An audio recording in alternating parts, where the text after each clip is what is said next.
지금 당신의 손을 한번 쥐었다가 펴보라. 당신이 통제할 수 있는 건 거기까지다.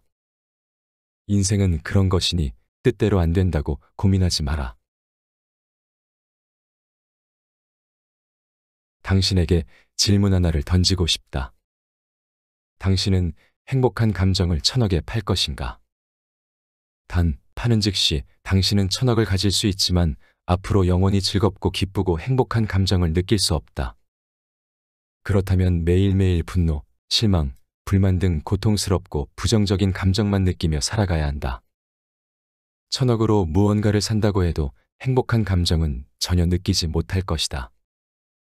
그렇다면 다시 한번 묻겠다. 당신은 행복한 감정을 1000억에 팔 것인가? 아마 팔지 않을 것이다. 이처럼 우리가 살아가면서 느끼는 행복한 감정은 분명 1000억 그 이상의 가치가 있다. 1000억을 줘도 팔지 않을 행복한 감정을 왜 우리는 전혀 신경 쓰지 않고 사는 것일까? 책에서 저자는 이와 같은 질문을 던지며 본인의 감정을 들여다보는 것이 매우 중요하다고 말하며 그 방법과 좋은 기분을 유지하기 위한 방법들을 소개하고 있다.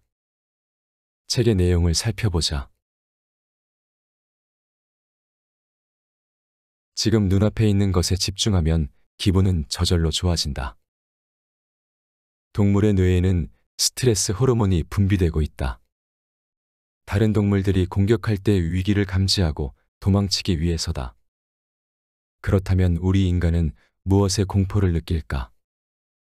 주로 이상과 현실의 차이를 마주할 때나 막연한 미래를 상상할 때 공포를 느끼지 않을까? 혹은 과거 상처가 되살아날 때, 자신의 행동이 후회될 때, 원하는 것을 얻지 못해 무력감을 느낄 때 공포가 심해지는 경우도 있다. 이럴 때 기분이 좋아지는 간단한 방법은 지금 눈앞에 있는 것에 집중하는 것이다. 만약 현재에 집중하는 것이 어렵다면 지금 내가 능동적으로 할 수 있는 일을 해보자. 설거지를 하거나 쓰레기통을 비우는 등 간단한 일을 찾아서 몸을 움직여도 기분이 한결 나아진다. 우리에게 주어진 것은 지금밖에 없다. 과거도 미래도 지금의 내가 머릿속에서 만든 해석일 뿐이다. 신기하게도 지금 이 순간 기분이 좋으면 힘들었던 과거는 미화되고 다가올 미래는 멋져 보인다. 반대로 지금 기분이 좋지 않으면 좋았던 과거도 다가올 미래도 부정적으로만 느껴진다. 그러므로 과거와 미래에 집착하지 말자. 지금 이 순간이 좋다면 과거와 미래는 저절로 따라올 것이다. 눈앞에 벌어진 일을 어떻게 받아들일지는 내가 선택한다. 오스트리아의 정신과 의사인 빅터 프랭클은 2년 반 동안 나치 수용소에 감금되었지만 비참한 환경 속에서도 현실을 받아들이고 삶의 의미를 찾아낸다. 그는 자신이 겪은 참혹한 현실을 세상에 알리기 위해 악착같이 목숨을 부지한다. 이와는 반대로 절망 속에서 삶의 의미를 잃어버린 사람들은 그들의 생을 포기했다. 실제로 크리스마스를 앞두고 많은 사람들이 한꺼번에 자살하는 일이 발생했다. 당시 수용소 내에는 크리스마스에 출소할 수 있다는 소문이 파다하게 퍼졌다. 하지만 그것은 사실이 아니었고 그 사실이 밝혀지자 많은 사람들이 삶의 의미를 잃어버리고 스스로 목숨을 끊었다. 세상에서 일어나는 일은 그냥 사실일 뿐이다. 하지만 사실에 우리가 어떤 의미를 부여하느냐에 따라 그 뜻은 달라진다. 다시 말해 사실을 해석하는 것이다. 우리가 일상적으로 나누는 대화의 대부분은 사실보다는 해석이 더 많다.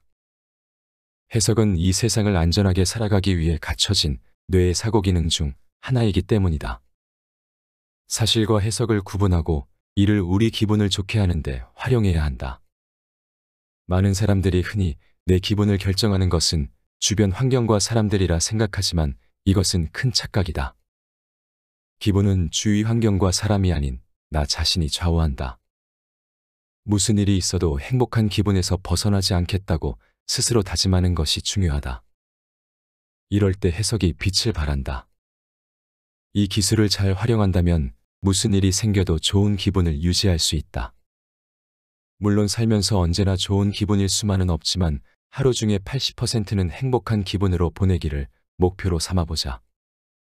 기분을 바꾸면 행동도 바뀐다. 일이나 상황에 대해 단호하게 결정하라. 무언가를 결정하는 것은 기분을 좋게 만든다.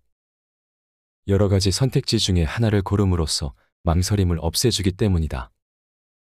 하지만 반대로 결정할 수 없을 때 우리는 불안을 느낀다.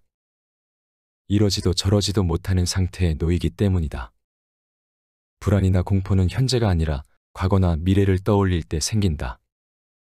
과거에 비추어 미래를 상상할 때 불안은 더욱 더 커진다. 그렇다면 불안과 공포를 없애기 위해서는 어떻게 해야 할까?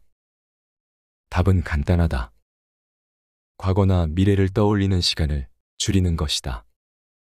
일어난 상황에 대해 단호하게 결정한 다음 과거와 미래가 아닌 현재로 에너지의 방향을 바꾸는 것이다. 지금 내 상황에 집중한다. 지금 이 순간에 집중하다 보면 불안과 공포는 자연스럽게 사라진다. 일단 결정한 다음 어떻게 할지 생각하면서 눈앞에 있는 일에 집중함으로 잡념을 떠올릴 겨를이 없다. 그러니 어떤 것이든 미루지 말고 결정하고 선택하는 연습을 해보자. 하지만 만약 결정했는데도 답답한 마음이 든다면 결정과 내 마음이 일치하지 않는 것이니 그 결정이 정말로 내가 하고 싶었던 일인지 다시 한번 점검해보자. 활기찬 기분 만들기.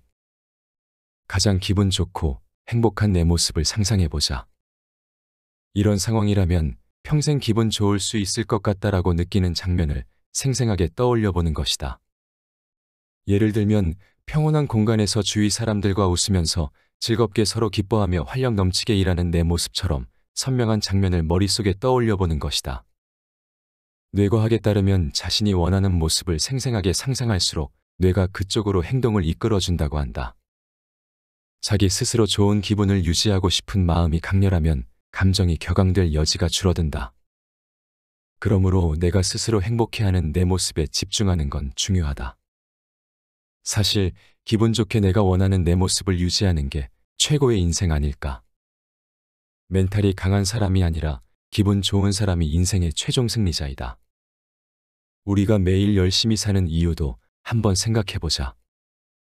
기분이 좋아지기 위해서라고 해도 무방하지 않나. 앞에서 소개한 내용은 내 감정이 우선입니다에서 일부 내용을 정리해서 가져왔다. 책에서 저자는 우리 인생의 궁극적 목표는 기분 좋게 살아가는 것이라며 이를 위한 몇 가지 방법들을 소개하고 있다. 그리고 자신의 기분을 직시하는 것이 무엇보다 가장 중요하다고 말하며 출퇴근길 지하철 안, 업무를 시작하기 전, 잠들기 전 등 다양한 장소에서 내 기분이 어떤지 스스로에게 물어보라 말한다. 그리고 만약 괴로운 감정에 시달린다면 왜 괴로운지 그 원인을 찾아보고 억지로 그 감정을 무시해서는 안 된다라고 설명한다. 뇌는 위험을 감지하면 우리가 위험을 피할 수 있도록 불안함을 느끼게 하므로 나쁜 감정일수록 외면하려 하지 말고 더 잘 들여다봐야 한다고 말한다. 몸과 마음이 건강하기 위해서는 우선 내 감정부터 알아야 한다.